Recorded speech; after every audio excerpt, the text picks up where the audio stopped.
Lila Greer, Teacher of the Year by Andrea Betty, and read to you today by Gammy. In a big windy city, in a small bungalow, lived a father, 5 children, 3 cats, and 1 crow. The baby was Lyla, with a curl on her head, which cast an odd shadow and filled her with dread, as did cabbages, cardboard, bananas, and bark, and each little thing that went bump in the dark. When Lila was 3, she had such a great thought. She twisted her wild wiggly curl in a knot, and to the relief of all of the Greers, she slept through the night for the first time in years. But the what-ifs still got her. They made her heart race, put knots in her stomach and a frown on her face. What if there are monsters? What if there are bees? What if I get stuck with some clowns eating cheese? In a very small room, in a building so high, what if? It made Lila cry. Lila felt calmer in places she knew, with the people she loved and who loved Lila too. Then everything changed when she moved out of town. It flipped Lila's entire world upside down. The what-ifs took over as she started grade 2 in a new town, a new school, with a new teacher too. What if I mess up? What if it goes wrong? What if they don't like me? And what if we don't get along? The teacher was tall and a little bit stern. "Hello," she said softly. "My name is Miss Kern. It's so good to meet you. I'm so glad you're here. Let's make this a wonderful, wonderful year." But it wasn't for Lila, who did not adjust well to the odd kids, the odd sounds, and the random odd smell. At lunchtime and recess, she felt all alone, so far, far away from her faraway home.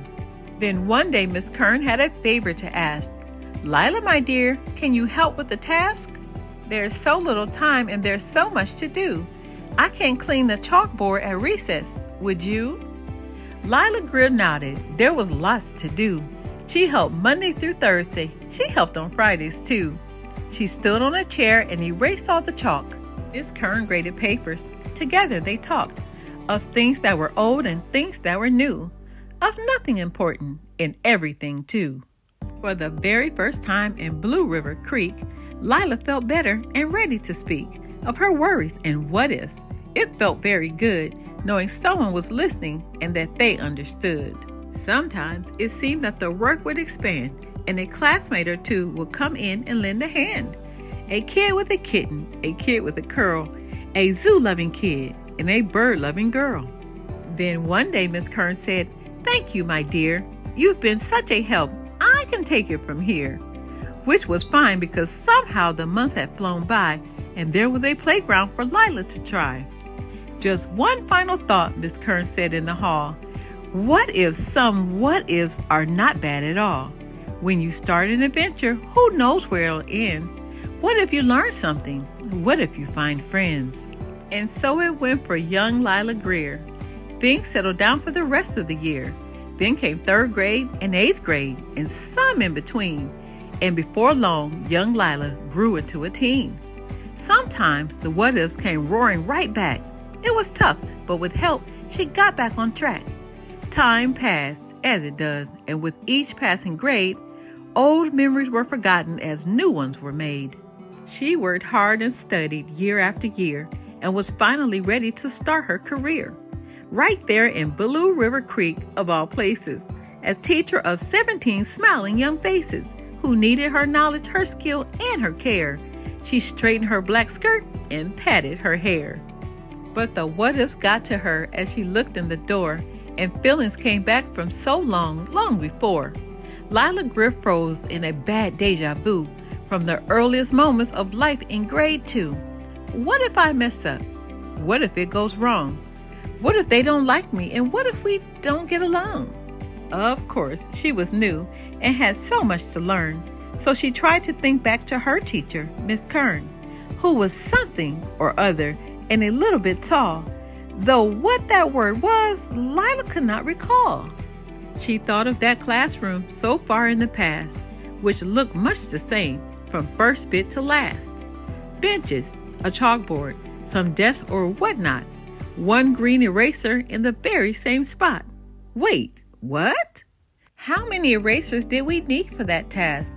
And she knew in that moment what her teacher had done. She'd helped her find friends in the classroom one by one. When she'd been so alone, isolated by fear, too frozen by what-ifs to let anyone near, Miss Kern brought the classroom to her, Lila Greer. It made all the difference to that lonely young girl with her worries and what-ifs and her wild wiggly curl, who was so far, far away from her faraway home. But thanks to Miss Kern, she wasn't alone. Her teacher had done what all great teachers do. She built a new home right there in grade 2. Lyla paused as old memories flooded her mind, and she found that one word that she still couldn't find. Her teacher was fiercely, ferociously, unfathomably kind. And she remembered this, stepping in from the hall. What ifs are not bad at all. When you start an adventure, who knows where it'll end? What if you learn something, and what if you find friends? She looked at her kids, and the fear left her heart. Like her teacher before her, she knew where to start. "Hello," she said softly. "I'm Miss Lila Greer. It's so nice to meet you. I'm so glad you're here. Let's make this a wonderfully wonderful year." The end. We have so much more to learn. Be blessed. Audio Jungle.